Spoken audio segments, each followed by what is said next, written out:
Hello everyone, welcome to Atomic English, the Hindu daily vocab and editorial analysis class में आपका बहुत बहुत स्वागत है। मेरे सभी प्यारे बच्चों को वेरी वेरी गुड मॉर्निंग। ये एक अकेली क्लास ही काफ़ी है आपकी इंग्लिश की प्रिपरेशन को एक नेक्स्ट लेवल पर ले जाने के लिए। क्लास की स्टार्टिंग में हम कवर करते हैं वोकैब, डेली वोकैब, जो कि हम एडिटोरियल से सेलेक्ट करते हैं, और ये सारी की सारी वोकैब एग्जाम ओरिएंटेड रहती है। एग्जाम में आपको यहाँ से ज़रूर वर्ड्स देखने को मिलते हैं।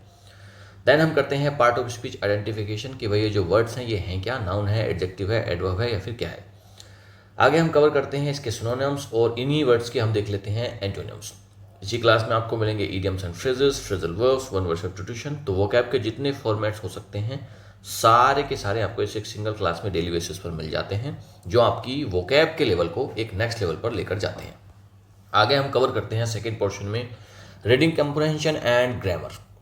रीडिंग कॉम्प्रहेंशन ग्रामर में हम पहले कवर करेंगे एडिटोरियल एनालिसिस। द हिंदू से एक प्यारा सा एडिटोरियल लेते हैं, उसको डिटेल में एनालिसिस करते हैं, जिससे आपका रीडिंग कॉम्प्रहेंशन पार्ट स्ट्रॉन्ग होता है और आप अनसीन पैसेज वाले पोर्शन में कभी भी मार नहीं खाते हैं, और अनसीन पैसेज आपको बहुत क्लियरली समझ में आता है। देन हम कॉम्प्रहेंशन एमसीक्यूज और ग्रामर एमसीक्यूज करेंगे, जिससे आपकी एबिलिटी डेवलप होगी कि भाई आप क्वेश्चन में, जो क्वेश्चन पेपर होता है उसमें कॉम्प्रहेंशन के क्वेश्चंस को फाइंड कर पाएँ और ग्रामर के एमसीक्यूज को इजीली टैकल कर पाएँ। तो ये भी एग्जाम पॉइंट ऑफ व्यू से बिल्कुल अच्छी प्रैक्टिस है, और ये जो क्वेश्चंस का लेवल है बिल्कुल उसी फॉर्मेट पर क्वेश्चंस बने हुए हैं जो आपको एग्जाम में मिलते हैं। थर्ड पोर्शन में कवर करेंगे क्लोज टेस्ट एंड पीक्यूआरएस, यानी कि पैराजंपल। आजकल ये बहुत आते हैं और बहुत डिफिकल्ट होता है भाई इनको टैकल करना। क्लोज टेस्ट आसान नहीं होते हैं, पीक्यूआरएस का सीक्वेंस समझ में नहीं आता है कि भाई पहले किसको रखिए और बाद में किसको। तो फिर यहाँ पर जब आप प्रैक्टिस करते हो, कुछ मैं ट्रिक्स बताता हूँ और कुछ डेली बेसिस पर प्रैक्टिस, दोनों चीज़ें जब मिक्स होती हैं तो फिर आपके क्लोज टेस्ट और पीक्यूआरएस में 100% मार्क्स सिक्योर होंगे एग्जाम में, ये मेरी गारंटी है। तो क्लोज टेस्ट और पीक्यूआरएस यहाँ से कवर होने के बाद अगले पोर्शन पर हम चलते हैं, और लास्ट फोर्थ पोर्शन हम कवर करते हैं ट्रिकी एमसीक्यूज प्रैक्टिस। सबसे इंपॉर्टेंट पार्ट है वीडियो का। जितनी आपने स्टार्टिंग में वोकैब पढ़ी, इतने वर्ड्स पढ़े हैं, idiom phrases, phrasal verbs, one word substitution, सभी की हम लास्ट में करेंगे ट्रिकी एमसीक्यूज के साथ प्रैक्टिस। उसके बाद तो भाई पूरी की पूरी जितनी आपने वोकैब पढ़ी है सारी आपको इस क्लास में एंड तक रट जाएगी। आपको कुछ खास एफर्ट्स नहीं करने हैं, सिंपली क्लास को देख लेना है, बस उतने से हो जाएगा। पूरे यूट्यूब पर सबसे बेस्ट क्लास है ये। उसके रीजंस हैं, पहला तो आप इस क्लास में वोकैब कवर करते हो, सेकंड यहाँ पर रीडिंग कॉम्प्रहेंशन कवर हो जाता है आपका, थर्ड आप ग्रामर सीख रहे हो, ठीक है, और फोर्थ यहाँ पर ग्रामर के बाद क्लोज टेस्ट कवर हो जाता है, फिफ्थ आप यहाँ पर PQRS करते हैं, सिक्स्थ आप यहाँ पर प्रैक्टिस कर लेते हैं। एक भाई डेली बेसिस पर प्रैक्टिस भी तो है, ये तो पूरा का पूरा प्रैक्टिस सेट ही है, क्योंकि प्रैक्टिस में आपको 10 क्वेश्चन तो मिलते हैं स्टार्टिंग वाले पोर्शन में, और 24 से 25 के आसपास मिल जाते, तो लगभग 35 क्वेश्चन के आसपास मिलते हैं भाई आपको। तो ये प्रैक्टिस सेट भी अपने आप में, और सेवंथ यहाँ पर ट्रांसलेशन की भी साथ के साथ तैयारी हो जाती है। आप अच्छे से इंग्लिश को ट्रांसलेट कर पाते हैं, जो आपके अंदर डर बना हुआ था वो यहाँ पर ख़त्म हो जाता है। तो इतना सब कुछ डेली बेसिस पर एक सिंगल क्लास 40 से 50 मिनट की आपको देती है, तो भाई मुझे नहीं लगता इससे तगड़ी तैयारी आप किसी चीज़ से कर पाओगे। और कंटेंट देखना भाई, क्वालिटी देखना, मेरा एक्सप्लेनेशन देखना, सारी चीज़ें देखना, सब कुछ क्रिस्टल क्लियर तरीके से समझ में आएगा। और राइट, तो ये अपने आप में क्लास भी है, और इंग्लिश का एक पूरा का पूरा एग्जाम पेपर के आधार पर बना हुआ एक पूरा का पूरा प्रैक्टिस सेट भी है। मॉर्निंग में क्लास हो जाती है 8 बजे, इसको डेली ले लिया करें। ये सारे बेनिफिशरीज हैं एसएससी के जितने भी एस्पिरेंट्स हैं, चाहे वो सीजीएल की तैयारी करते हो, सीपीओ, सीएचएसएल या स्टेनो, या कोई और भी एग्जाम है जिसमें इंग्लिश आती है, उन सभी के लिए बहुत इंपॉर्टेंट क्लास है।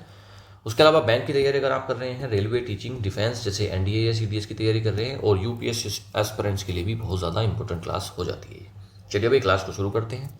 शुरू करने से पहले चैनल पर अगर नए हैं और अभी तक चैनल को सब्सक्राइब नहीं करा है, तो चैनल को अभी के अभी सब्सक्राइब कर लेंगे, बेल आइकन को प्रेस कर लेंगे, जिससे कि आपको वीडियोस की नोटिफिकेशन टाइम पर मिलते रहें और आपसे कोई भी वीडियो मिस ना हो। ऑलराइट, और हाँ एक चीज़ और, इसमें टेलीग्राम चैनल को ज़रूर ज्वाइन करेंगे सारे बच्चे। वहाँ पर बहुत अच्छी अच्छी PDFs आपको मैं प्रोवाइड करता रहता हूँ फ्रॉम टाइम टू टाइम। तो चैनल का लिंक मिल जाएगा आपको वीडियो की डिस्क्रिप्शन में, तो टेलीग्राम को भी ज्वाइन करेंगे। चलिए भाई लेट्स स्टार्ट। वोकैबुलरी, आज का पहला वर्ड है एगोनी। नाउन होता है तीव्र पीड़ा को बोलते हैं एगोनी। एक्सट्रीम फिजिकल और मेंटल सफरिंग, बहुत ज़्यादा फिजिकल और मेंटल सफरिंग हो रही है, पीड़ा हो रही है, दुख हो रहा है, उसी को बोलते हैं agony. He was in agony after the accident, किसी का एक्सीडेंट हुआ है और एक्सीडेंट के बाद वो कैसा था, काफ़ी एगोनी में था। मतलब क्या, वो पीड़ा में था, दुख में था। भाई एक्सीडेंट, चोट लगी होगी, उसके बाद वो दुख में होगा। तो एगोनी क्या है, दुख या फिर पीड़ा। एंग्विश, टॉर्मेंट और माइजरी तीनों जाते हैं इसके सिनोनिम्स। मार्क करेंगे एंग्विश को, मार्क करेंगे टॉर्मेंट को, ठीक है जी। एक तरफ तो भाई तीव्र पीड़ा हो रही है, माइजरी को भी मार्क कर लो, माइजरी मतलब दुख। तीनों अच्छे वर्ड्स हैं बेटा। ये जो वर्ड्स मैं मार्क कराता हूँ इनको आप अलग से एक नोटबुक बनाएंगे, उसमें आप ज़रूर मार्क्स करेंगे, इन वर्ड्स को लिख कर रखेंगे सिंगल वर्ड में, जिससे कि आप इसको स्पीड में रिवाइज कर पाएँ। ओके, बहुत चांसेस होते हैं जो मार्क्स कराता हूँ मैं वर्ड्स, इनके बहुत चांसेस होते हैं एग्जाम में आने के। एक तरफ तो दुख है, पीड़ा है, परेशानी है, दूसरी तरफ प्लेजर, कंफर्ट है और जॉय, तीनों हो जाते हैं इसके एंटोनियम्स। अगला वर्ड है सेटबैक। नाउन होता है झटका या फिर असफलता को बोलते हैं सेटबैक। रिवर्सल और डिफीट दैट डिलेज प्रोग्रेस। कोई एक ऐसा रिवर्सल है, कोई एक डिफीट हुई है, हार हुई है, कोई झटका लगा है जिससे जो प्रोग्रेस हो रही थी वो डिले हो जाएगी, वो रुक जाएगी, उसी को बोलते हैं setback. The illness was a major setback in her career. बीमारी हो गई है, बीमारी क्या है, उसके करियर में एक बहुत बड़ा सेटबैक है, यानी कि असफलता है, झटका है, ऑब्स्टेकल बाधा है, हिंड्रेंस है, रोड़ा है, रिवर्सल है, तीनों जाते हैं इसके सिनोनिम्स। तीनों ही वर्ड्स को मार्क करें, ऑब्स्टेकल, हिंड्रेंस और रिवर्सल। एक तरफ तो झटका लगा है, चीज़ें रुक गई हैं, बाधा आ गई है, दूसरी तरफ एडवांस चल रहा है, चीज़ें प्रोग्रेस हो रही है, और ब्रेक थ्रू मार्क करेंगे, ब्रेक थ्रू को, एडवांस और प्रोग्रेस को तो आपको पता है। अगला वर्ड है एब्रप्ट। एडजेक्टिव होता है ये, इसका मतलब होता है अचानक, असभ्य। भाई अचानक से कोई चीज़ हो रही, अब्रप्ट कर रही है, या फिर असभ्य तरीके से हो गई है तो वो भी आपको रोक रही है। सडन एंड अनएक्सपेक्टेड, भाई सडन हो गई, आपको एक्सपेक्टेशन नहीं थी, लेकिन कोई चीज़ आपके सामने एकदम से कोई परेशानी आ गई। कर्ट इन मैनर, या फिर असभ्य है किसी भी चीज़ में। The meeting ended with an abrupt announcement, तो एकदम से क्या हुआ है, मीटिंग कैसे एंड हो गई, एक अब्रप्ट अनाउंसमेंट के साथ में, एक रुकावट के साथ में। सडन, हेस्टी और कर्ट तीनों हो जाते हैं इसके सिनोनिम्स। अच्छा, एक तरफ तो अचानक हुई है कोई चीज़, अब्रप्ट कर गई, दूसरी तरफ ग्रेजुअल है, धीरे धीरे हुई है, स्मूथ है और पोलाइट, तीनों हो जाते हैं इसके एंटोनियम्स। अगला वर्ड है स्पेकुलेटिव। एडजेक्टिव होता है, इसका मतलब होता है अनुमान आधारित। स्पेकुलेटिव क्या है कि भाई आप स्पेकुलेशन कर रहे हो, आप अनुमान लगा रहे हो, अटकलें लगा रहे हो, उसके ऊपर अगर कोई चीज़ बेस्ड है तो वो कैसी है, स्पेकुलेटिव है। बेस्ड ऑन गैसेस, आप गैस कर रहे हो, बस उसके ऊपर बेस्ड है, रादर देन फैक्ट्स, कोई फैक्ट्स नहीं है, बस आपने अंदाज़ा लगा लिया, उसी चीज़ को बोलते हैं speculative. The article was purely speculative with no evidence. जो आर्टिकल था वो कैसा था, प्योरली स्पेकुलेटिव था, केवल बस अनुमान लगाया हुआ आर्टिकल था, कोई एविडेंस उसके अंदर नहीं था। हिपोथेटिकल, थियोरेटिकल और कंजेक्चुरल। हिपोथेटिकल, थियोरेटिकल और कंजेक्चुरल तीनों हो जाते हैं इसके सिनोनिम्स। आप इसमें से हिपोथेटिकल को मार्क कर लेंगे, थियोरेटिकल का तो मतलब वो होता है जिस चीज़ में थ्योरी होती है, तो इसको छोड़ दो, कंजेक्चुरल को आप मार्क करेंगे। एक तरफ तो आधार है किस चीज़ का, गैस का, भाई सोचा जा रहा है, अनुमान लगाया जा रहा है, अटकलें लगाई जा रही है। दूसरी तरफ फैक्चुअल है, प्रूवन, एकदम प्रूव हो चुका है, और रियलिस्टिक है, बिल्कुल असली है, तीनों जाते हैं इसके एंटोनियम्स। अगला वर्ड है वायबल। एडजेक्टिव होता है व्यवहारिक को सफल होने योग्य कोई चीज़ है उसको बोलते हैं viable. Capable of working successfully, कोई चीज़ अगर सक्सेसफुली काम करने के लायक है, करने योग्य है, उसको बोलते हैं viable. That's a viable solution to the traffic problem. Traffic problem है भाई, ट्रैफिक की समस्या है, उसके लिए कोई एक सोल्यूशन दिया तो उसको कह रहे हैं कि ये एक वायबल सोल्यूशन है। एडजेक्टिव है क्योंकि सोल्यूशन से पहले इसकी एक्स्ट्रा इन्फॉर्मेशन दे रहा है, तो दैट्स अ वायबल सोल्यूशन, ये एक व्यवहारिक, एक प्रैक्टिकल सोल्यूशन है। फिजिबल, वर्केबल, प्रैक्टिकल तीनों हो जाते हैं इसके सिनोनिम्स। मार्क करेंगे इसमें से फिजिबल, एक तरफ तो भाई प्रैक्टिकल है तो इसका उल्टा रहेगा इम्प्रैक्टिकल, अनफिजिबल और होपलेस, जिसमें कोई उम्मीद ही ना हो जिस चीज़ से। नेक्स्ट, अगला वर्ड है सोर। एडजेक्टिव भी है, वर्ब भी है, इसका मतलब होता है खट्टा या फिर बिगड़ जाना। अनप्लेजेंट इन टेस्ट और मूड, कोई चीज़ बहुत दुखद है, टेस्ट में है या तो फिर मूड में है, तो उसको बोलते हैं सोर। Their friendship sword after the argument, उनकी जो फ्रेंडशिप थी, एक आर्ग्यूमेंट हुई, बहस हुई, और उसके बाद क्या हो गई, सोर कर गई, मतलब क्या, बिगड़ गई, खराब हो गई, बिटर हुई, कड़वाहट आ गई। एसिडिक है और टर्न बैड, यानी कि खराब हो जाना, बिगड़ जाना, तीनों जाते हैं इसके सिनोनिम्स। खट्टे का उल्टा हो जाएगा फिर मीठा, अग्रीएबल और प्लेजेंट, यानी कि सुगंध, तीनों जाते हैं इसके एंटोनिम्स। इसमें से आप प्लेजेंट को मार्क कर लेंगे। अगला वर्ड है इन्फ्लेक्शन। इन्फ्लेक्शन होता है एक नाउन, इसका मतलब होता है स्वर परिवर्तन, मोड़ लेना, कैच चेंज इन पिच। भाई पिच यानी कि आपकी जो आवाज़ है, आपकी जो वॉइस है उसमें चेंज आ गया, या टोन ऑफ वॉइस, आपकी जो टोन बदल गई वो बात करने की। और in a word form, his voice had a strange inflection when he lied. जब वो झूठ बोलता है ना, जब कोई भी व्यक्ति झूठ बोलता है, his voice had a strong inflection, उसकी वॉइस में, उसकी आवाज़ में एक स्ट्रेंज यानी कि अजीब सा, विचित्र इन्फ्लेक्शन आ जाता है, चेंज आ जाता है। मॉड्यूलेशन, पिच और वेरिएशन, तो तीनों जाते हैं इसके सिनोनिम्स। इसमें से आप मॉड्यूलेशन को मार्क करेंगे और वेरिएशन को मार्क करेंगे। एक तरफ तो भाई चेंज हो रहा है, वॉइस चेंज हो रही है, पिच बदल रही है, दूसरी तरफ मोनोटोन एक सिंगल टोन वैसी चल रही है, फ्लैटनेस है, कोई चेंज नहीं है, और कंसिस्टेंसी में चीज़ें चल रही हैं। नेक्स्ट अगला वर्ड है पार्टीशन, नाउन भी है, एडजेक्टिव भी है। इसका मतलब होता है पक्षपाती, दल का समर्थक, किसी एक दल का समर्थक, उसको बोलते हैं पार्टीशन, पक्षपाती व्यक्ति। Biased, a strong supporter of a party और कोज, किसी एक पार्टी का, किसी एक चीज़ का एक स्ट्रॉन्ग सपोर्टर को ही बोलते हैं partition. News should be objective, news क्या ऑब्जेक्टिव होना चाहिए, नॉट पार्टीशन, एक पक्षपाती नहीं होना चाहिए, न्यूज़ को ऑब्जेक्टिव होना चाहिए। बायस्ड, डिवोटी और जिलेट, ये तीनों जाते हैं इसके सिनोनिम्स। जिलेट को मार्क करो भाई, बहुत बार एग्जाम में आया है, बहुत अच्छा वर्ड है। बायस्ड है पक्षपाती, जिलेट मतलब वही पक्षपाती ही होता है। एक तरफ पक्षपाती है तो इसका उल्टा रहेगा फिर न्यूट्रल, इम्पार्शियल और अनबायस्ड, तीनों जाते हैं इसके एंटोनिम्स। अगला वर्ड है वोकल, एडजेक्टिव होता है मुखर को, स्पष्टवादी को बोलते हैं मुखर। वोकल क्या होता है, देखो, expressing opinions freely and loudly, एक ऐसा व्यक्ति जो अपने एक्सप्रेशंस को, अपने ओपिनियंस को बहुत फ्रीली और बहुत ही लाउडली, स्ट्रॉन्ग तरीके से एक्सप्रेस कर सकता है, उसी को बोलते हैं vocal. She is vocal about women's rights, वो कैसी है, वोकल है मतलब क्या, अपनी बात को बहुत स्ट्रॉन्ग ओपिनियन के साथ में रखती है। आउटस्पोकन, एक्सप्रेसिव और आर्टिकुलेट, तीनों जाते हैं इसके सिनोनिम्स। मार्क करेंगे आर्टिकुलेट को। एक्सप्रेसिव आपको पता है कि भाई चीज़ों को अच्छे से एक्सप्रेस कर सकता है, और आउटस्पोकन को मार्क कर सकते हैं। एक तरफ तो भाई एकदम आउटस्पोकन है, आर्टिकुलेट है, एकदम अपने बात को कॉन्फिडेंस के साथ में कहती है, दूसरी तरफ क्वाइट, एकदम शांत है, रिजर्व्ड है और साइलेंट, तीनों जाते हैं इसके एंटोनिम्स। अगला वर्ड है अपहोल्ड, वर्ब होता है सपोर्ट करने को, समर्थन करने को बोलते हैं अपहोल्ड, बनाए रखना कोई चीज़।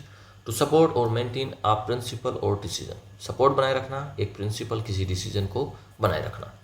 The court upheld the earlier decision, court ने क्या करा है, अपहेल्ड करा है, मतलब क्या, सपोर्ट करा है अर्लियर डिसीजन, उसको बनाए रखा है। ठीक है, सपोर्ट करना, बनाए रखना एक ही बात है। तो पुराने डिसीजन को, अर्लियर डिसीजन जो था, अर्लियर मतलब पुराना, जो पुराना डिसीजन था उसको बनाए रखा है, मेंटेन करा है, सपोर्ट करा है और डिफेंड करा है, तीनों जाते हैं इसके सिनोनिम्स। अच्छा, एक तरफ तो समर्थन दिया, सपोर्ट करा, दूसरी तरफ ओवरटर्न कर दिया, रिजेक्ट कर दिया और डिनाई कर दिया, तीनों जाते हैं इसके एंटोनिम्स। मार्क करेंगे ओवरटर्न का, रिजेक्ट कैंसिल करने को ही बोलते हैं ओवरटर्न करना। अगला वर्ड है इम्पीच, अच्छा वर्ड है, बहुत प्यारा वर्ड है। वर्ब होता है महाभियोग चलाना, to accuse a public official of misconduct, कोई एक पब्लिक ऑफिशियल है, एक बड़े पद पर, कोई एक सरकारी अधिकारी मान के चलो, ठीक है, किसी एक पोस्ट पर बैठा हुआ कोई व्यक्ति है, ऑफिशियल है और काफ़ी बड़ा अधिकारी है, उसने कोई मिसकंडक्ट किया, अब उसको अक्यूज़ करना, पब्लिकली उसको अक्यूज़ करना और उसको हटाने की तैयारी करना, उसी को बोलते हैं इम्पीच, महाभियोग। The president was impeached for corruption, president ने करप्शन किया और उसके लिए उसको क्या करा गया, इम्पीच करा गया, पब्लिकली उसको एक हटाने वाली प्रक्रिया में लाया गया। अक्यूज़ करना, इंडायरेक्ट, इंडिक्ट करना और चार्ज करना, चार्ज मतलब आरोप लगाना, चार्ज यहाँ पर बैटरी चार्ज नहीं हो रही, चार्ज का मतलब होता है आरोप लगाना, इंडिक्ट को मार्क करो इसमें।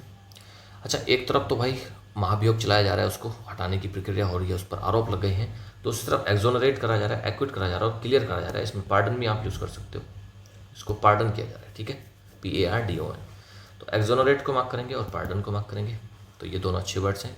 एक्विट का मतलब छोड़ना, एक्विट का मतलब छोड़ना, माफ़ कर देना, इसको भी मार्क कर लो, क्लियर तो पता हुआ यार। अगला वर्ड है कोलाइजन, कोलाइजन एक नाउन होता है, इसका मतलब होता है टक्कर या फिर संघर्ष, अ क्रैश और कन्फ्लिक्ट बिटवीन टू फोर्सेस, दो फोर्सेस के बीच में टक्कर है, उसी को बोलते हैं कोलाइजन, भिड़ंत।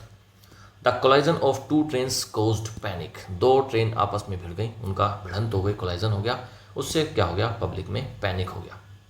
क्रैश, इम्पैक्ट और कन्फ्लिक्ट तीनों जाते हैं इसके सिनोनिम्स। मार्क करेंगे क्रैश को और कन्फ्लिक्ट को भी मार्क कर लेंगे। इम्पैक्ट का तो पता होगा, असर।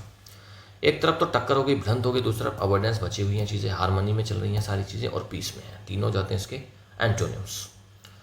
वर्ड्स कंप्लीट हुए, अब हम करते हैं ईडियम्स एंड फ्रेजेस। पहला ईडियम है बेटा, अगर आपको ये वीडियो अच्छी लग रही है अभी, तो जितने बच्चे देख रहे हैं इसको अभी लाइक करेंगे, फिर हम आगे बढ़ते हैं ईडियम्स एंड फ्रेजेस में।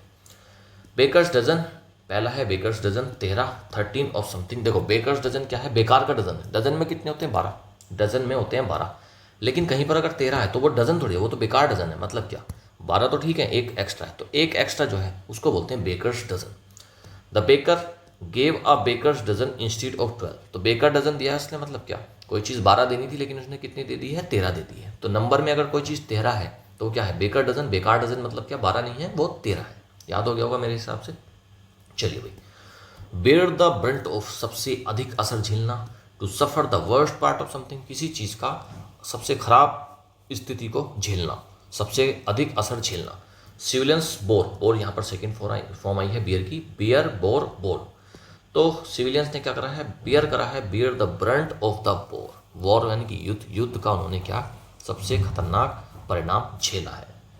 बीट अराउंड द बुश, बात को घुमा फिरा कर कहना। To avoid talking directly about something, क्या होता है कि बीट अराउंड द बुश का मतलब होता है घुमा फिरा कर बोलना, है ना, डायरेक्ट ना बोलकर घुमा फिरा कर बोलना, उसको बोलते हैं beat around the bush. Stop beating around the bush and answer me, ये इधर उधर की बातें करना बंद करो और मेरा जवाब दो। तो बीट अराउंड द बुश का मतलब क्या होता है कि बिना बात के इधर उधर की बातें करना, पॉइंट से हट के बात करना। Next, beat black and blue, बुरी तरह पीटना। तो बीट समवन बैडली, अच्छा आपने पुरानी मूवीज़ देखी है, सनी देओल की मूवीज़ देखी है, जब सनी देओल घूसा मारता था किसी के तो उसके आँख के नीचे क्या हो जाता था, काला हो जाता था, ठीक है, काला, और फिर वो नील पड़ जाता था, नीला हो जाता था। तो क्या है ये बीट ब्लैक एंड ब्लू का मतलब क्या है, किसी को इतना पीट देना कि उसके नील पड़ गया, निशान पड़ गया। तो black and blue, beat black and blue का मतलब होता है बहुत बुरी तरह पीटना। The thief was beaten black and blue by the mob, mob होती है भीड़ और गुस्से वाली भीड़ को बोलते हैं मॉब।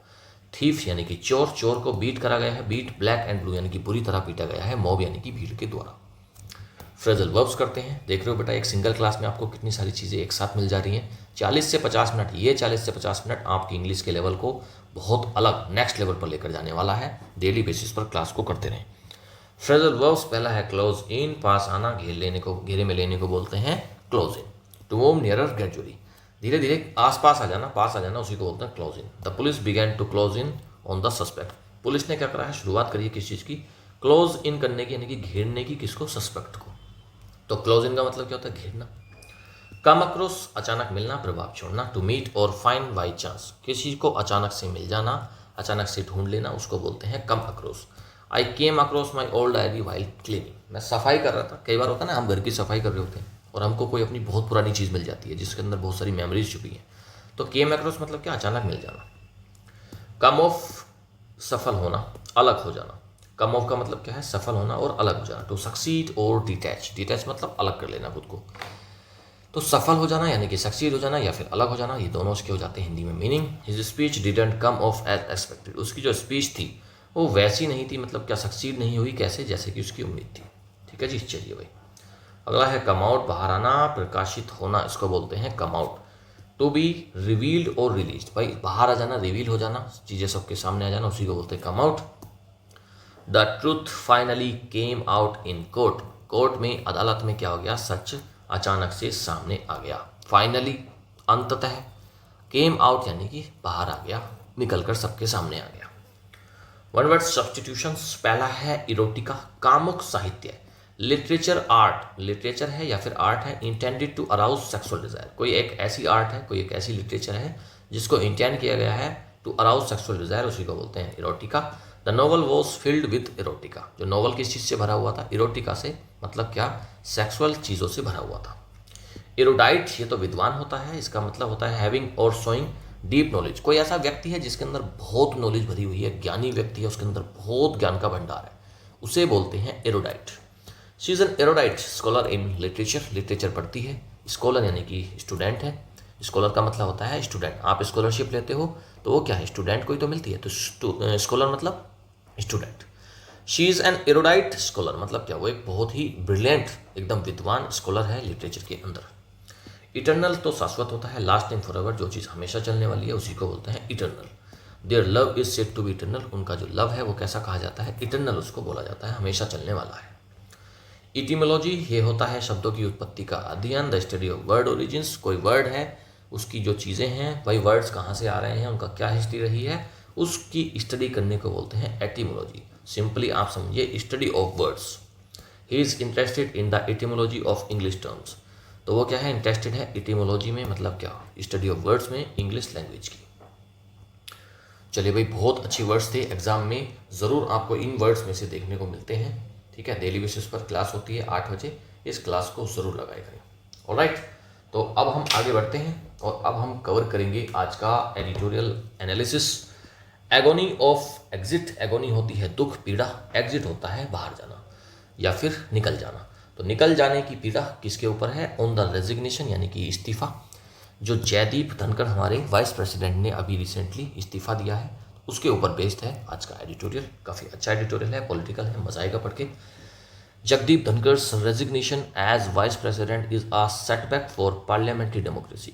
जगदीप धनखड़ का जो रेजिग्नेशन आया as vice president is a setback for parliamentary democracy. ये क्या है? एक सेटबैक है, एक झटका है। किसको? पार्लियामेंट्री डेमोक्रेसी को। भाई कोई किसी देश का वाइस प्रेसिडेंट रिजाइन दे दे तो ये पार्लियामेंट्री डेमोक्रेसी के लिए एक झटका है। रेजिग्नेशन यहाँ पर सब्जेक्ट है और इसके लिए वर्ब आई है is. Resignation is a setback. Okay. The abrupt decision by Jagdeep Dhankar to resign as the Vice President of India raises several questions about the relationship between the executive and parliament। Abrupt decision हुआ भाई, abrupt decision मतलब क्या? अचानक से हुआ by Jagdeep Dhankhar to resign, कि भाई उन्होंने रिजाइन करने का फैसला लिया as Vice President of India। raises several questions, ये उठाता है बहुत सारे सवाल about the relationship, किस चीज़ पर? रिश्तों पर, बिटवीन एग्जीक्यूटिव और पार्लियामेंट। एग्जीक्यूटिव जो कार्यपालिका है और पार्लियामेंट के बीच में जो रिश्ते हैं उस पर यह चीज़ सवाल उठाती है। रेजिस यहाँ पर वर्ब है और सिंपल प्रेजेंट में टेंस है क्योंकि ES लगा है। रेजिस सिंपल में है, सिंपल प्रेजेंट, और इसका सब्जेक्ट क्या है आप मुझे बताएंगे। वाइस प्रेसिडेंट ऑफ इंडिया के लिए आया, जयदीप धनखड़ के लिए आया? नहीं, डिसीजन। ये जो डिसीजन था, दैट डिसीजन रेजिस सेवरल क्वेश्चंस, ये उठाता है। तो डिसीजन यहाँ पर क्या है? सब्जेक्ट है। Also in focus are dynamics within the ruling BJP. और क्या है फोकस में? क्या चीज़ है? डायनामिक्स, जो अंदर का मैकेनिज्म है पार्टी का, रूलिंग बीजेपी का, वो भी एक फोकस में है। यहाँ पर आर वर्ब है और इसका सब्जेक्ट है डायनामिक्स। प्लूरल है तो इसके लिए फिर आ रहा है। ठीक है, प्लूरल है तो इसके लिए फिर आ रहा है। तो वाइस प्रेसिडेंट ने बेटा मैंने ना ये जो पिंक कलर में है ये सब्जेक्ट है और जो ग्रीन कलर में है ये वर्ब है। ये मैंने सारे सेंटेंस में मार्क करे हैं, आप इनको ध्यान से देखेंगे। ये आपकी एग्जाम में बहुत हेल्प करती है ये चीज़। अगर आपको सब्जेक्ट और वर्ब फाइंड करने आ जाएंगे तो इंग्लिश ऐसे मान के चलिएगा आप 50% आसान हो जाएगी। तो वाइस प्रेसिडेंट सिंगुलर है तो इसके लिए भी आया है। Is also the chairman of the Rajya Sabha. Vice president क्या होता है? चेयरमैन भी होता है राज्यसभा का। Mister Dhankhar is the first vice president in the history of republic to resign this way. जो मिस्टर धनखड़ है ये पहले वाइस प्रेसिडेंट बने हैं आज तक के इतिहास में भारत के, ऑफ द रिपब्लिक यानी कि भारत के इतिहास में, टू रिजाइन दिस वे, इस तरीके से रिजाइन करने वाले। Some of his predecessors who resign before completing their term. कुछ इनके प्रेडेसेसर्स रहे हैं, प्रेडेसेसर मतलब इनसे पहले जो रहे हैं, इनसे पहले जो वाइस प्रेसिडेंट रहे हैं उनमें से कुछ रहे हैं जिन्होंने रिजाइन करा है बिफोर कंप्लीटिंग देयर टर्म, अपना टर्म कंप्लीट करने से पहले उन्होंने रिजाइन किया है। हैड द रीजन, लेकिन उनका रीजन क्या था? और moving on to get elected as the president of India. वो प्रेसिडेंट ऑफ इंडिया बनने के लिए उन्होंने रिजाइन किया था, ना कि ऐसे ही उन्होंने बीच में रिजाइन किया था। सेकेंड फॉर्म आई है यानी कि मतलब हु रिजाइन यानी कि सिंपल पास्ट है। While his resignation letter cites health reasons, it is clear that his decision was driven by other factors which remain speculative at this point. While his resignation letter, अब देखो यहाँ पर letter तो क्या है? Subject है, बात हो रही है लेटर की। रेजिग्नेशन यहाँ पर क्या है? एडजेक्टिव है। लेटर की एक्स्ट्रा इन्फॉर्मेशन दे रहा है कि भाई लेटर कौन सा? रेजिग्नेशन लेटर, जो रिजाइन का लेटर है, तो ये एडजेक्टिव हो जाएगा। रेजिग्नेशन क्या हो जाएगा? एडजेक्टिव। और यहाँ पर सब्जेक्ट क्या है? लेटर। साइड्स हेल्थ, अब लेटर सिंगुलर है तो फिर इसके लिए साइड्स आया है। उनका जो रेजिग्नेशन लेटर है ना जगदीप धनखड़ साहब का, साइड्स हेल्थ रीजन, उसमें साइड्स यानी कि बताता है कि भाई हेल्थ रीजन्स की वजह से ये किया है, लेकिन अब कोमा लगा के बाद बताएगा इट इज़ क्लियर दैट, ये क्लियर है। हिज डिसीजन वॉज ड्रिवन, कि उनका जो डिसीजन था was driven by other factors, उनका जो डिसीजन था दूसरे फैक्टर से आया, विच remain speculative at this point, जो कैसा रहा? जो केवल स्पेकुलेटिव रहा, केवल अनुमान लगाया जा सकता है कि वो क्या रहेंगे। डिसीजन यहाँ पर सब्जेक्ट है, वॉज ड्रिवन यहाँ पर वर्ब है, और वॉज ड्रिवन वॉज के साथ में वर्ब की थर्ड फॉर्म आ रही है, मतलब क्या? पैसिव टेंस है। पैसिव में सेंटेंस आपका यूज करा गया है। What is evident is that some of the developments on Monday had snowballed into a situation in which Mr. Dhankar found exit to be the only viable path. क्या evident है? क्या चीज़ clear हो रही है? Is that some of the developments, कुछ developments जो Monday को हुए, had snowballed into a situation, वो ऐसे स्नोबॉल ऐसे रोल कर गए चीज़ों को, in a situation, into a situation in which, जिसमें मिस्टर धनकर को found exit to be the only viable path. कुछ ऐसे डेवलपमेंट्स हुए मंडे के दिन, कुछ ऐसी चीज़ें हुई, हैड स्नोबॉल्ड, उन्होंने क्या है? उनको ढकेला किस चीज़ में, एक ऐसी सिचुएशन में लेकर गए वो चीज़ें इन मिस्टर धनकर को, जिसके बाद उन्होंने अपने आप को पाया कि भाई एग्जिट करना ही यहाँ पर सबसे वायबल पाथ, सबसे प्रैक्टिकल जो चीज़ उनको लगी वो लगी कि भाई अब मुझे एग्जिट कर देना चाहिए। He was active in his duties as the chair on the first day of the monsoon session of parliament and his office had also announced his public engagements for the week. Active थे वो अपनी duties में, duty कर रहे थे अपनी chair से, as the chair, या चेयर मतलब जो चेयरमैन बने हुए थे वो, वहाँ से वो अपनी ड्यूटी कर रहे थे। ऑन द फर्स्ट डे, पहले दिन में मानसून सेशन अभी शुरू हुआ, उसके पहले दिन में पार्लियामेंट का मानसून सेशन शुरू हुआ, उसके पहले दिन में एकदम एक्टिव थे अपनी ड्यूटीज़ में, काम कर रहे थे। And his office had also announced his public, और उनका जो ऑफिस है ना वहाँ से भी अनाउंसमेंट हुई थी, उन्होंने बताया था कि इनकी पब्लिक एंगेजमेंट्स जो पूरे हफ्ते वो क्या करने वाले हैं उसके बारे में भी बताया था।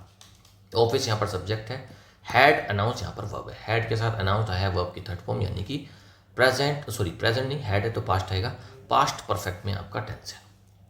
After a health incident earlier this year mister Dhankhar had return to active public life, but nothing that had happened on Monday, July 21st, 2025 necessitated a health related issue. Mister धनकर, देखो after a health incident earlier this year, उनके साथ कुछ incident हुआ था health में इसी साल शुरुआत में, लेकिन mister Dhankhar had return, mister धनकर यहाँ पर सब्जेक्ट है और ये had return again past perfect है। मिस्टर धनकर रिटर्न हुए अपनी एक्टिव पब्लिक लाइफ में, फिर से उन्होंने काम करना शुरू किया। But nothing that had happened on Monday, लेकिन मंडे में जो चीज़ हुई ऑन जुलाई 1st 2025 में नेसेसिटेड, उसने मजबूर कर दिया एक हेल्थ रिलेटेड डिसीजंस को लेने में। However his decisions and statements on Monday citing parliamentary rules were in conflict with the script that the government had prepared for the removal of a Delhi High Court judge on charges of alleged corruption. However, जो decisions और statements Monday को आए sighting parliamentary rules, और उनमें क्या बताया गया, उन स्टेटमेंट्स में पार्लियामेंट्री रूल्स के बारे में जिक्र करेगा, were in conflict with the script, वो क्या थे, एक कन्फ्लिक्ट में थे। कन्फ्लिक्ट मतलब एक अलग ओपिनियन था, स्क्रिप्ट अलग थी लेकिन उनके जो स्टेटमेंट्स थे वो अलग आए। That the government had prepared, जो गवर्नमेंट ने बनाई थी script, for the removal of a Delhi high court जज, दिल्ली हाई कोर्ट के जज को रिमूव करने के लिए, on charges of alleged corruption, corruption में लिप्त होने की वजह से उसको रिमूव करने के लिए जो स्क्रिप्ट गवर्नमेंट ने लिखी उसके बाबत ये क्या डिसीजंस और स्टेटमेंट्स क्या थे, वे कन्फ्लिक्ट में थे, मतभेद में थे।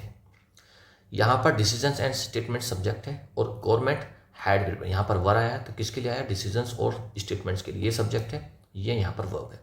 Government had prepared, the government had prepared, तो ये हैड प्रिपेयर्ड क्या हो गया, पास्ट परफेक्ट, और गवर्नमेंट यहाँ पर सब्जेक्ट हो गया।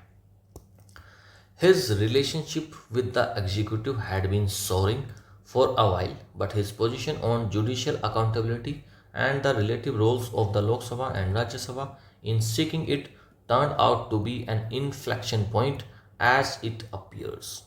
उनकी जो रिलेशनशिप थी विद द एग्जीक्यूटिव, जो कार्यपालिका के साथ उनकी रिलेशन थी, हैड बीन सोरिंग, वो लगातार खराब होती जा रही थी for a while, but his position, लेकिन उनकी जो पोजिशन थी ऑन जुडिशियल अकाउंटेबिलिटी, जो जुडिशियल रेस्पॉन्सिबिलिटी है उसके ऊपर जो उनकी पोजीशन थी वो साफ थी, and the relative roles of the Lok Sabha and Rajya Sabha in seeking it, और लोकसभा और राज्यसभा के जो रोल्स हैं इसके बारे में, तो उस चीज़ पर उनकी पोजीशन थी, ये क्लियर थी। Turn out to be an inflection point, और ये क्या हुआ, एक इन्फ्लेक्शन यानी कि एक मोड़ साबित हुआ, एज इट अपीयर, जैसा कि दिखता है। यहाँ पर बात हुई थी, देखो had been soaring past perfect में है, सेंटेंस पास्ट परफेक्ट में है। दूसरी बात, इसका सब्जेक्ट क्या है, इसका सब्जेक्ट है his relationship with the executive, ये बता दिया कि कैसा रिलेशनशिप, हैड बीन सोरिंग, तो यहाँ पर सब्जेक्ट क्या है, रिलेशनशिप, और वर्ब ये वाली है, ठीक है जी। और यहाँ पर turn out to be an inflection point, तो ये एक मोड़ साबित हुआ कि भाई चीज़ें बदल गई यहाँ के बाद, जैसा कि दिखता है। Mister Dhankhar's conduct as chair of the Rajya Sabha during the last 3 years had been controversial. Mister Dhankhar का जो कंडक्ट रहा as the chair of Rajya Sabha, वो जो चेयरमैन बनकर बैठे हुए थे वहाँ पर, वो जो उनका कंडक्ट रहा, उनका जो बिहेवियर रहा पिछले 3 साल में, हैड बीन कंट्रोवर्शियल, वो काफ़ी कंट्रोवर्शियल रहा। हैज़ बीन किसके लिए आया है भाई, हैज़ बीन यहाँ पर वर्ब है, और हैज़ बीन किसके लिए आया है, कंडक्ट यहाँ पर सब्जेक्ट है। मिस्टर धनकर का जो कंडक्ट है भाई, कंडक्ट कैसा है मिस्टर धनकर का, तो मिस्टर धनकर यहाँ पर कैसे काम कर रहे हैं, ये एक एडजेक्टिव के रूप में काम कर रहे हैं। उनका जो कंडक्ट रहा ये सब्जेक्ट है, और ये वहाँ पर हैज़ बीन कंट्रोवर्शियल, ये कंट्रोवर्शियल रहा है। His partisan approach led to a motion for his removal by the opposition. उनका जो पार्टीशन अप्रोच रही, एक बायस्ड उनकी अप्रोच रही, उससे क्या हुआ, मोशन भी उनके खिलाफ आया, रिमूव बाय द अपोजिशन। तो अपोजिशन ने उनको रिमूव करने के लिए, उनको हटाने के लिए एक मोशन की भी डिमांड करी थी। Another first in parliamentary history, ये जो डिमांड हुई, किसी भी वाइस प्रेसिडेंट को आज तक हटाने के लिए कोई मोशन नहीं आया, लेकिन उनके लिए आया, तो ये भी पार्लियामेंट्री हिस्ट्री में पहली बार ही हुआ है। He questioned the inclusion of the words secular and socialist in the constitution. उन्होंने क्वेश्चन किया, ही यहाँ पर सब्जेक्ट है और यहाँ पर वर्ब क्या है, क्वेश्चन, सिंपल पास्ट में टेंस है क्योंकि सेकंड फॉर्म आई है। ही क्वेश्चनड द इंक्लूजन, उन्होंने क्या, जो वर्ड्स थे ना हमारे संविधान में, जो सेकुलर और सोशलिस्ट वर्ड यूज करे गए थे, उसके ऊपर उन्होंने सवाल उठाए। Publicly aligning with the RSS call for a debate on them. RSS इन सवालों को उठाती है, उन्होंने भी ये सवाल उठाए, तो ये भी कहीं ना कहीं कोई ना कोई कंट्रोवर्सी का मुद्दा था। He has been a champion of parliamentary supremacy in the context of judicial independence and vocal about corruption in the judiciary. He has been a champion, वो क्या रहे, एक चैंपियन रहे हैं पार्लियामेंट्री सुप्रीमेसी की, भाई पार्लियामेंट सबसे ऊपर है। In the context of judicial independence, और किस कंटेक्स्ट में, कि भाई जुडिशियल इंडिपेंडेंस होनी चाहिए, जुडिशरी को एक सेपरेट एंटिटी ही होना चाहिए। एंड वोकल अबाउट करप्शन, और करप्शन के खिलाफ एक वोकल यानी कि आवाज़ वो सामने आए हैं इन द जुडिशरी। जुडिशरी में जो करप्शन होती है उसके खिलाफ उनकी आवाज़ एकदम स्ट्रांग थी। while seeking to uphold the supremacy of parliament and to draw a line of acceptable conduct for the judiciary, he entertained an opposition move to impeach Justice Shekhar Kumar Yadav of the Allahabad High Court, who had made communally charged remarks in public. While seeking to uphold the supremacy of parliament, parliament की supremacy को uphold करना, support करते हुए वो दिखाई दिए। And to draw a line of acceptable conduct, और acceptable conduct की तरफ एक लाइन खींचते हुए नजर आते थे फॉर द जुडिशरी के लिए। He entertain an opposition move, उन्होंने एक अपोजिशन मूव को एंटरटेन किया to impeach justice Shekhar Kumar Yadav. Shekhar Kumar Yadav Allahabad high court के एक जज थे, who had made communally charge remarks in public, उन्होंने पब्लिकली एक खराब रिमार्क दे दिया था, एक कमेंट कर दी थी, तो उसको इम्पीच करना, उनको हटाने के लिए जो अपोजिशन का मूव था उसमें भी वो कहीं ना कहीं लिप्त पाए गए, उसको उन्होंने एंटरटेन किया। ही एंटरटेन्ड आया, ही यहाँ पर सब्जेक्ट है, एंटरटेन वर्ब है, और वर्ब की सेकंड फॉर्म है, तो ये फिर सिंपल पास्ट में है। टू के साथ में V1 आता है, टू इम्पीच। आगे हम बढ़ते हैं। मिस्टर धनकर acknowledged receiving a motion signed by over 50 MPs for Justice Yadav's removal and said he was verifying their signatures. Mister Dhankhar ने एक्नॉलेज किया, माना, एक्सेप्ट किया कि भाई रिसीविंग ए मोशन, कि उनके पास एक मोशन आया है जो साइन करा गया है 50 MPs मेंबर ऑफ पार्लियामेंट्स के द्वारा फॉर जस्टिस यादव के रिमूवल के लिए। एंड सेड, और उन्होंने कहा, he was verifying their signatures, कि वो उनके सिग्नेचर्स को वेरीफाई करते हैं कि हाँ भाई ये 50 MPs ने एक मोशन साइन करके उनको दिया है। He had also accepted an opposition motion for the removal of the Delhi जज, उन्होंने क्या करा है, उन्होंने एक्सेप्ट करा, he had also accepted, again past perfect में है, एक अपोजिशन मोशन को for the removal of Delhi जज, दिल्ली के जज के रिमूवल के लिए मोशन अगेन अपोजिशन ने दिया, उसको भी उन्होंने एक्सेप्ट किया। Mister Dhankhar had few options other than what he did going by the rules, mister Dhankhar के बाद और कुछ ऑप्शंस नहीं थे, जो उन्होंने किया यही ऑप्शन उनके पास था, going by the rules. But that put him on collision course with the government, लेकिन ये जो इनका मूव था, इन्होंने जो डिसीजन लिया, it put him on a collision course, ये सीधी भिड़ंत है गवर्नमेंट के साथ, सरकार के साथ। His designation weakens India's parliamentary democracy, उनका जो रेजिग्नेशन है वो वीकन करता है, कमज़ोर करता है किसको, इंडिया की पार्लियामेंट्री डेमोक्रेसी को। बढ़िया एडिटोरियल था भाई, मज़ा आया पढ़ के, आज पॉलिटिकल था थोड़ा सा, और एक सिचुएशन समझ में आई कि हमारे वाइस प्रेसिडेंट ने रिज़ाइन किया है, क्यों रिज़ाइन किया है, ये चीज़ें सामने आई हैं। चलिए भाई, अभी थोड़ा सा पूरा क्लियर नहीं हुआ है कि क्या है, पूरा तो व्यक्ति खुद ही जानता है कि भाई उसने क्या किया है, लेकिन हाँ एक समझ में आया है कि चीज़ें किस तरीके से काम कर रही थी। कॉम्प्रहेंशन MCQs करते हैं। What is Jagdeep Dhankhar's resignation considered, why is Jagdeep Dhankhar's resignation considered a setback for parliamentary democracy, parliamentary democracy के लिए एक सेटबैक, एक बाधा क्यों माना जा रहा है इसको। It showed the Rajya Sabha chair has limited powers, काटो इसको, ऐसा कुछ नहीं दिख रहा। It reveals deep friction between judiciary and legislature, ऐसा दिखता है कि इसमें ऐसा हो सकता है। थर्ड ऑप्शन के तरफ बढ़ते हैं। The it signals increasing executive interference in parliamentary functioning. ये सिग्नल करता है इंक्रीजिंग एग्जीक्यूटिव इंटरफेरेंस इन पार्लियामेंट्री, हाँ यही तो है। अरे पार्लियामेंट की फंक्शनिंग में एग्जीक्यूटिव इंटरफेरेंस बढ़ रहा है, तभी तो उनकी नहीं बन रही थी ना एग्जीक्यूटिव के साथ में। तो सी ऑप्शन इसमें करेक्ट हो जाएगा। अगला ऑप्शन देख लेते हैं। It highlight misuse of health reason का, तो कोई मिस यूज नहीं है, अवॉइड थोड़ी ना करी उन्होंने रिस्पॉन्सिबिलिटी। तो सी ऑप्शन करेक्ट है। इसमें क्या है कि एक एग्जीक्यूटिव इंटरफेरेंस कहीं ना कहीं बढ़ रहा है पार्लियामेंट्री फंक्शनिंग में, इस चीज़ का सिग्नल देता है। सी ऑप्शन एकदम करेक्ट है। What events seem to have been the inflection point in Mr. Dhankar's strained relationship with the executive? क्या इवेंट दिखता है जिससे कि एक इन्फ्लेक्शन पॉइंट आपको नजर आता है, मतलब turning point? His questioning of constitutional values, उन्होंने कॉन्स्टिट्यूशनल वैल्यूज को तो कभी क्वेश्चन नहीं किया। His stand on judicial corruption and role of Rajya Sabha, हाँ उन्होंने जुडिशियल करप्शन के अगेंस्ट तो वो खड़े हुए थे। His acceptance of opposition movement, नहीं इससे तो कोई इन्फ्लेक्शन पॉइंट नहीं है। His return to public life after a, है नहीं ये भी नहीं है। बी ऑप्शन करेक्ट है।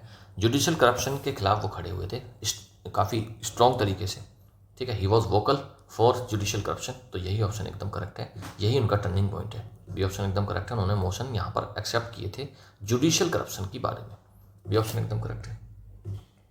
सवाल तो देखो ना, सवाल देखो आप, इसने क्या कहा, what event seem to have been inflection, क्या इवेंट पूछा है कि कौन सा इवेंट टर्निंग पॉइंट रहा मिस्टर धनकर के स्ट्रेंड, मतलब जोड़ वाले रिलेशनशिप जो एग्जीक्यूटिव के साथ रहे, तो उनका जो स्टैंड था जुडिशियल करप्शन के साथ में, ये थोड़ा सा अलग था। बी ऑप्शन करेक्ट है।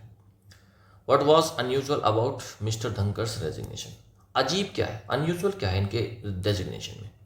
इनका जो रेजिग्नेशन हुआ, इन्होंने जो रिजाइन किया, उसमें अनयूजल क्या दिखता है आपको, क्या अलग दिख रहा है? It was influence by president intervention, नहीं कुछ नहीं दिख रहा, प्रेसिडेंट ने तो कोई इंटरवेंशन नहीं करा।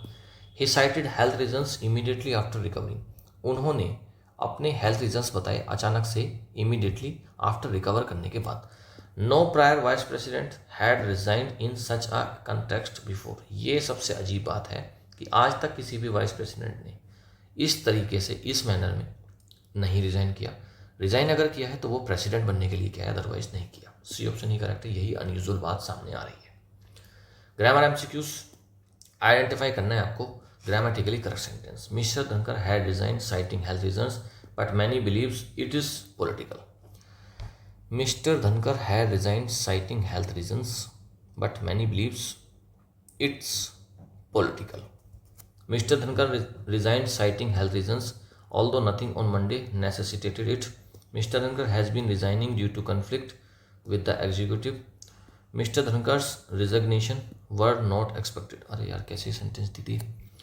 Mr. Dhankar has been has resigned citing health reasons. Has resigned यहाँ तक तो ठीक है, बट many होता है प्लूरल, many के लिए believes क्यों आया? एक ऑप्शन कट गया। Next, mister Dhankhar resigned citing health reason, mister Dhankhar ने रिजाइन किया साइटिंग हेल्थ रीजन्स बताते हुए। ऑल दो nothing on Monday necessitated it, ये तो ठीक है, सेंटेंस हमसे पूछा है करेक्ट वाला, ये तो ठीक लग रहा है। अगला सेंटेंस पढ़ते हैं। Mister Dhankhar has been resigning due to conflict with the, अच्छा वो लगातार थोड़ी रिजाइनिंग कर रहे थे, ये कंटिन्यूस में तो नहीं बनेगा, सेंटेंस आएगा सिंपल पास्ट में। मिस्टर, ये कट जाएगा। Mister Dhankhar's resignation were not expected, अब देखो रेजिग्नेशन तो पहली बार सिंगुलर होता है और यहाँ पर वर्ड दे दिया, तो ये तो वैसे भी कट गया और ना इसका सेंस बन रहा है। मिस्टर धनकर रेजिग्नेशन नहीं होगा, पहले तो यहाँ पर अपोस्ट्रोफी एस लगाओगे, तो ये डी ऑप्शन तो वैसे ही कट गया। एक ही ऑप्शन बचता है बी, तो यही ऑप्शन हमारा करेक्ट आंसर है, B option. Next, fill in the blank करना है आपको। His statements on judicial accountability put him on a dash course with the government, उनके स्टेटमेंट जुडिशियल अकाउंटेबिलिटी पर जो आए, put him on a dash course with the government, वो कैसी course में लेंगे भाई? उन्होंने स्टेटमेंट दिए जुडिशियल अकाउंटेबिलिटी के ऊपर, तो फिर उनको क्या हुआ, वो हार्मनी में आ गई, फिर वो चीज़ नहीं, गवर्नमेंट से अलग थे ना उनके, कोऑपरेटिव हो गया नहीं, परसुएसिव हो गया नहीं, कोलाइजन में आ गया, मतलब भिड़ंत हो गई सीधी गवर्नमेंट के साथ में, वो ऐसी हुई कि भाई टकराव वाली स्थिति में है, तो उनके जो स्टेटमेंट्स हैं वो टकरा रहे हैं गवर्नमेंट के ओपिनियन से। सी ऑप्शन एकदम करेक्ट है। इम्प्रूव करना है आपको sentence. He was active in his duties as a chair on the first day of monsoon session, बताओ इन चारों में से कौन सा ऑप्शन आप सेलेक्ट करेंगे? He was active duty bound as chair on monsoon sessions first day. He was active duty bound, he was active duty bound, actively तो बोल सकते हो आप, he was actively duty bound as chair. तो यहाँ पर verb I, adverb आएगी, काटिएगा इसको पहले क्वेश्चन। पहला ऑप्शन गलत हो जाएगा। He had been active with duties as the chair first monsoon session day. First monsoon session day, यहाँ पर कुछ तो बताओ, फर्स्ट मानसून सेशन डे क्या, उसके दिन या फिर इन ऑन कुछ तो प्रीपोजिशन लगेगी, दूसरा ऑप्शन भी कट जाएगा। He remain actively chairing the house during the monsoon. He remained actively नहीं, ही रिमेन्ड एक्टिव, यहाँ पर एडजेक्टिव आएगा ना कि एडवर्ब। तो ही रिमेन्ड एक्टिवली नहीं, he remained active chairing the house during the monsoon. तो ये ऑप्शन भी कट जाएगा, एक ही ऑप्शन बच गया भाई, डी ऑप्शन, यही करेक्ट हो जाएगा। ही was active in his duties, अपनी ड्यूटीज में एक्टिव था, एज द चेयर, चेयर के रूप में, on the first day of the monsoon session, पहले दिन में। देखो ऑन है ना, यहाँ पर ऑन तो दिया, यहाँ क्या दिया, यहाँ तो कुछ दिया ही नहीं ना, इसलिए फिर ये बी ऑप्शन कटा था। एक्टिवली की वजह से ए ऑप्शन कटा था, यहाँ पर एक्टिव आना था तो इसने एक्टिवली दे दिया, तो ये इसलिए कट गया। तो डी ऑप्शन हमारा करेक्ट हो जाएगा। चलिए आगे बढ़ते हैं, क्लॉज टेस्ट करते हैं। पढ़िएगा इसको बेटा एक बार, जल्दी से पढ़ लो, फिर मैं कराता हूँ। पढ़िए बेटा जल्दी जल्दी जल्दी, स्पीड में पढ़ लो, फिर हम कराएंगे। क्लॉज टेस्ट से डरना बंद करो यार, ठीक है। क्लॉज टेस्ट से डरने की कोई ज़रूरत नहीं है। आप अगर चीज़ों को बहुत सेंस बनाएंगे ना किस चीज़ का, वो वहाँ पर काम करेगी और तभी आप अच्छा ऑप्शन, सही ऑप्शन आप सेलेक्ट कर पाएंगे। तो क्लॉज टेस्ट सेंस से चलता है, आप ध्यान से पढ़ेंगे तो फिर ऐसा हो नहीं सकता कि आप क्लॉज टेस्ट में कोई भी क्वेश्चन को मिस करें। Jagdeep Dhankhar's resignation has caused a stir in Indian politics। Jagdeep Dhankhar का resignation caused a stir in Indian politics, इसमें एक स्टिर caused हुआ है। दो ही cited health issues, उन्होंने साइट करे हैं, बताए हैं हेल्थ इश्यूज को। The real reason appears more political, और जो रियल रीजन है, असली कारण है, वो पॉलिटिकल दिखता है और ज़्यादा। His bold stand on judicial accountability and his willingness to accept opposition backed impeachment motions.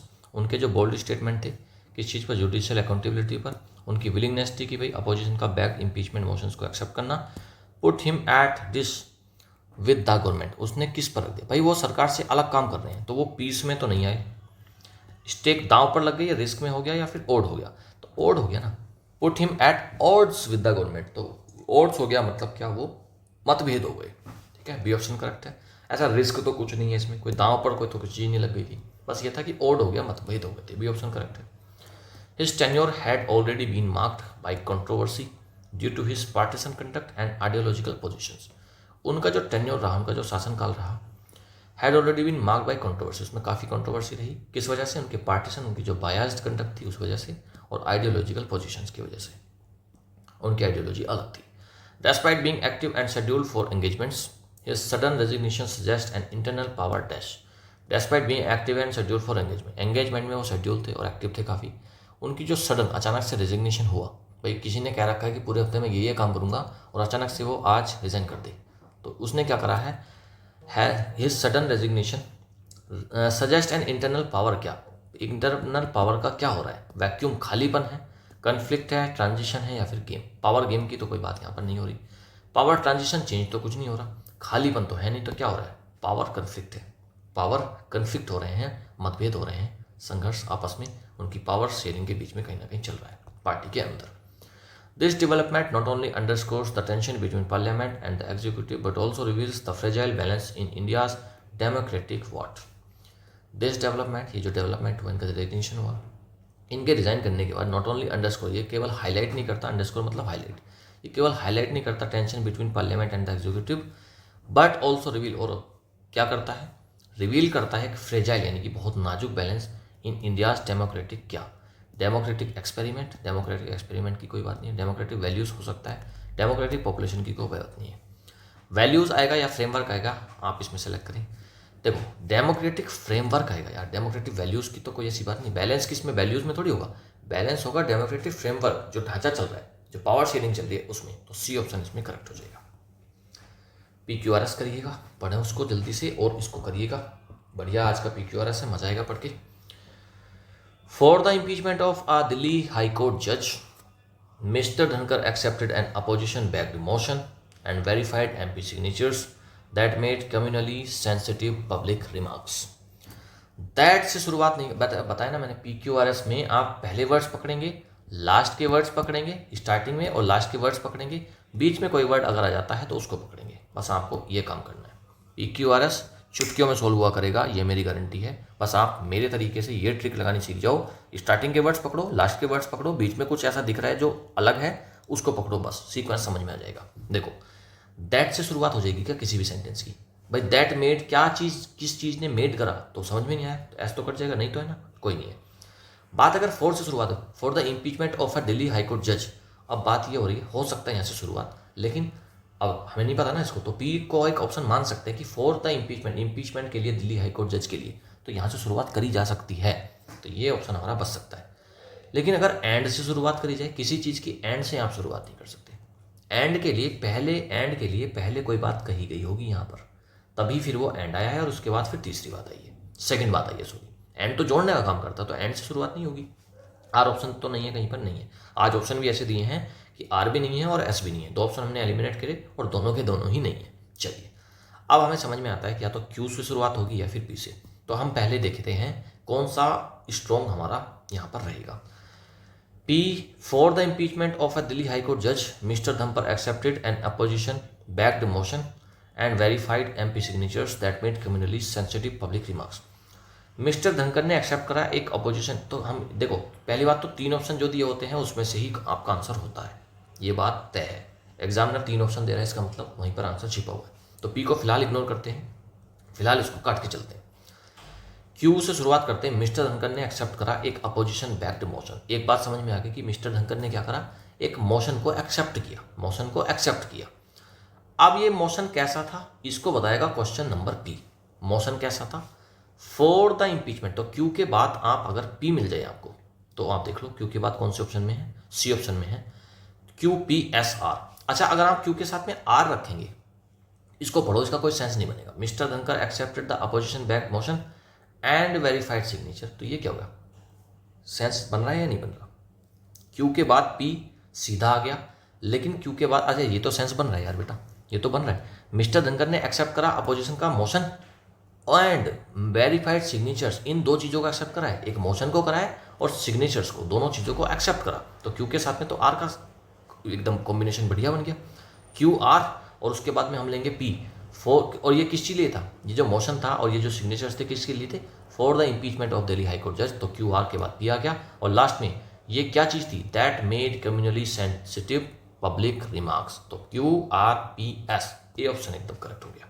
ठीक है जी, चलिए आगे बढ़ते हैं। ये आंसर की है, PDF मिल जाएगी आपको टेलीग्राम से, टेलीग्राम का लिंक मिल जाएगा वीडियो के डिस्क्रिप्शन में, वहाँ से डाउनलोड करेंगे और इसको आप सोल्व करेंगे, क्वेश्चंस को खुद से अटेम्प्ट किया करें।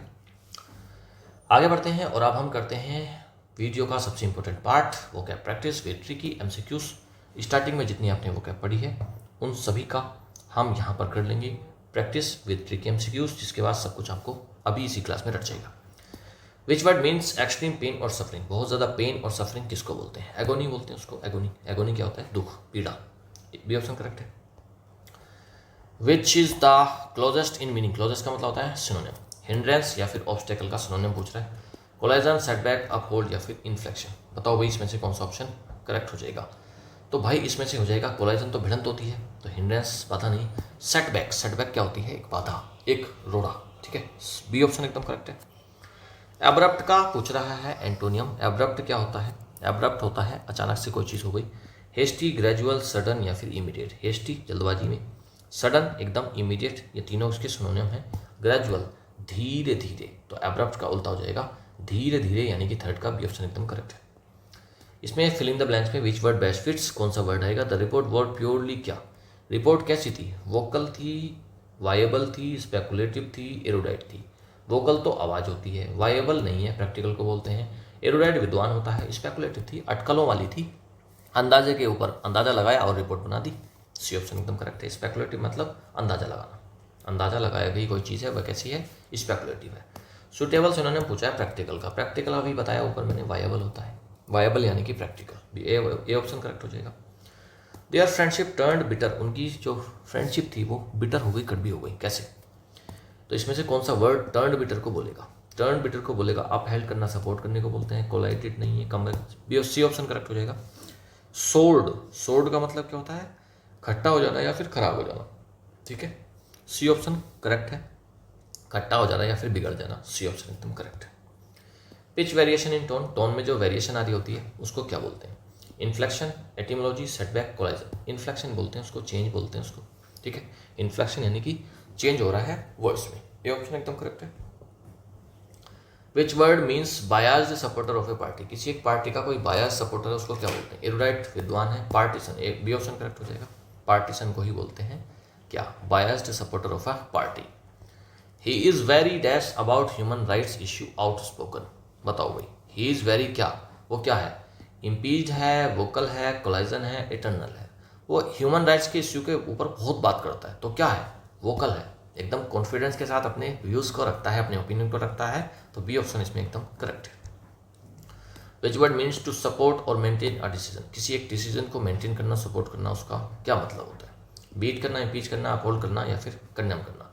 सपोर्ट करना या मेंटेन करने का मतलब होता है अपहोल्ड करना। कंडेम तो बुराई करना होता है, इम्पीच हटाना, किसी को हटाना, बीट मतलब पीटना, तो सी ऑप्शन एकदम करेक्ट है। अपहोल्ड करना यानी कि सपोर्ट करना। Who is formally accused of wrong doing, wrong doing का कोई किसी को अक्यूजेशन हुई है किसी एक अधिकारी के ऊपर। इन्फ्लेक्शन तो चेंज होता है, इटर्नल शाश्वत है, पार्टीशन बायस्ड है, सी ऑप्शन करेक्ट रहेगा इसमें। इम्पीच का मतलब होता है अक्यूज करना, किसी को आरोप लगाना, उसको चार्ज करना, सी ऑप्शन एकदम करेक्ट है। करेक्ट सिनोनिम पूछा है क्रैश या फिर कॉन्फ्लिक्ट का, कोलाइजन बोलते हैं उसको। कोलाइजन का मतलब क्या होता है? भिड़ंत, क्रैश हो गया, भिड़ंत हो गई, टक्कर हो गई, या फिर कॉन्फ्लिक्ट हो गया, तो 12th का ए ऑप्शन एकदम करेक्ट आंसर। बेकर्स डजन में कितने होते हैं? 12, 11, 13, 10, तो बेकर डजन में कितने होते हैं? 13 होते हैं, सी ऑप्शन एकदम करेक्ट है। Which idiom means to suffer the worst of something, किसी चीज के वर्स्ट को सफर करना। Beat black and blue, beat the brunt of, beat around the bush, all at sea, B option correct हो जाएगा। Beat the brunt of, किसी चीज के खराब परिणाम को झेलना, बी ऑप्शन एकदम करेक्ट है। To avoid the main topic, main topic को अवॉइड कर रहे हैं और अलग इधर उधर की बातें कर रहे हैं, मतलब क्या? आप you are beating around the bush, beating around the bush, तो beat around the bush, A option is the correct answer. Idiom पूछ रहा है टू बी सीवियरली बीटन, बहुत पीटा गया, तो कोई अगर बहुत पीटा गया तो बेकर के डजन तो 13 होते हैं। बियर द ब्रंट तो अभी परिणाम झेलने को बोलते हैं। बीट ब्लैक एंड ब्लू, इतना मारा कि काला पड़ गया, तो सी ऑप्शन एकदम करेक्ट है, severely beaten. Fill the blank है the police started to dash on the gangster, तो पुलिस ने क्या को करने की शुरुआत करी है, स्टार्ट करा है क्या? Come off, close in, come across, etymologize, बताओ भाई कौन सा ऑप्शन इसमें करेक्ट हो जाएगा? क्लोज इन, उसको घेरने की कोशिश करी है गैंगस्टर को, क्लोज इन का मतलब होता है घेरना, बी ऑप्शन एकदम करेक्ट है। कम अक्रॉस का मतलब अचानक सामने आना, what does come across mean in the sentence, sentence में पूछ रहा है मीनिंग क्या है। I came across an old book, तो मतलब क्या, मुझे कोई बुक मिल गई है। फाइंड एक्सीडेंटली, हाँ यही ऑप्शन करेक्ट हो जाएगा, 18 का ए ऑप्शन करेक्ट हो जाएगा। अचानक से मुझे मिल गई, एक्सीडेंटली मिल गई। एक्सीडेंटली क्या होता है? कोई एक्सीडेंट क्या होता है? एक्सीडेंट तो अचानक से होता है ना, तो एक्सीडेंटली अगर कोई चीज़ हो रही है तो वो अचानक से हो रही है, ये ऑप्शन एकदम करेक्ट है। Which phrasal verbs mean to succeed और डिटैच, सक्सीड होना, डिटैच होने को क्या बोलते हैं? Come off, come in, come out, come down, बताओ भाई, 19 का ए ऑप्शन करेक्ट हो जाएगा। कम ऑफ का मतलब ही होता है सक्सीड हो जाना या फिर अलग हो जाना, ए ऑप्शन करेक्ट है। फ्रेजल वर्ब्स का मीनिंग पूछ रहा है टू बी रिवील्ड और रिलीज, कोई चीज़ अगर रिवील हो गई, सबके सामने आ गई, तो उसको क्या बोलते हैं? Come across, come out, come in, close in या फिर कम ऑफ। कम आउट को बोलते हैं कि भाई चीज़ें बाहर आ गई हैं, बी ऑप्शन एकदम करेक्ट रहेगा। Literature intended to arouse sexual desire, एक ऐसा लिटरेचर है जो सेक्सुअल डिजायर को अराउज करता है, बढ़ाता है, उसको क्या बोलते हैं? इरोटिका, एरोडाइट, इटिमोलॉजी, एम्पैथी, बताओ बेटा इसमें से कौन सा है? एरोडाइट तो विद्वान है, इटिमोलॉजी वर्ड्स की स्टडी, एम्पैथी अलग चीज़ है, ए ऑप्शन करेक्ट हो जाएगा। एरोटिका बोलते हैं उसको, ऐसा लिटरेचर या ऐसी आर्ट जो अराउज करेगी सेक्सुअल डिजायर को, वही होता है इरोटिका, ए ऑप्शन करेक्ट है। A learned person is also called, एक लर्नेड पर्सन, एक बहुत ही सीखा हो, बहुत विद्वान व्यक्ति को क्या बोलते हैं? उसको बोलते हैं एरोडाइट, बी ऑप्शन एकदम करेक्ट है। Which one word substitution mean ever lasting, हमेशा कोई चीज़ चलने वाली है, उसको क्या बोलते हैं? एटिमोलॉजी, एम्पैथी, इटर्नल या फिर इरोटिका। 23rd का आंसर आप खुद देंगे, 24th मैं बताऊंगा। What does etymology refers to, etymology का मतलब होता है, इटिमोलॉजी का मतलब होता है स्टडी ऑफ वर्ड्स, तो study of word origin, D option एकदम करेक्ट हो जाएगा। 23rd का आंसर आप मुझे देंगे, कोई चीज़ अगर एवर लास्टिंग है तो इनमें से कौन सी है, ऑलराइट। तो इसका आंसर 23 का आप देंगे, नीचे आंसर की है, पीडीएफ से मिल जाएगी, पीडीएफ आपको टेलीग्राम पर मिल जाएगी। 10 क्वेश्चन थे, 10 में से अगर आपके 6+ आ रहे हैं, आज क्वेश्चन ठीक थे, 6+ अगर आपके क्वेश्चन आ रहे हैं तो आपका अच्छा स्कोर है। और आज 24 क्वेश्चन थे, 24 क्वेश्चन में से अगर आपके 19 प्लस आ रहे हैं तो अच्छा स्कोर है। तो 34 में से टोटल अगर आपके 19 और 6 25 क्वेश्चन आ रहे हैं 25 प्लस, आपका स्कोर अच्छा है। कमेंट में मुझे आप अपना स्कोर बताएंगे कि आपका स्कोर कितना है। 23rd क्वेश्चन का आंसर बताएंगे। ऑलराइट, वीडियो अगर अच्छी लगी है, मेरे पढ़ाने का तरीका आपको अच्छा लगता है, कंटेंट में दम है, तो आप इस वीडियो को करेंगे लाइक, ज़्यादा से ज़्यादा शेयर। चैनल सब्सक्राइब नहीं करा है, चैनल को सब्सक्राइब करेंगे। ऑलराइट, आप मेहनत करते रहिए बेटा, और मुझे पूरी उम्मीद है आपकी मेहनत एक दिन ज़रूर रंग लाएगी। Thank you, have a nice day, good bye.